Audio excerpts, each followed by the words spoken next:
RPI and RPI Group provide an approach to remediation that is often imitated but seldom equaled with any degree of success. Boss 100 and its newer sister product Cat 100 and Boss 200 were born in approximately 2002 and remain the very first, best researched, and project-supported carbon-based injectates in the world. We met the good folks from AST Environmental about, I'm saying 11 years ago. And what was great about AST is they really drank the Kool-Aid. And I know that's kind of a joke, but it really isn't. Because it was almost shocking to us that whatever Scott or I said, asked, did, they wanted to be the best at what they did. And they were good at what they were doing before then, but they wanted to be the best.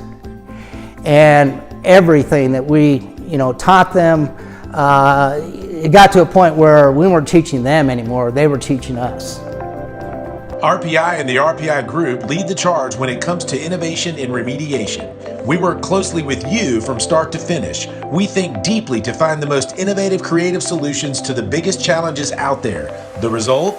A closed site using the most applied carbon-based remediation technologies in the world.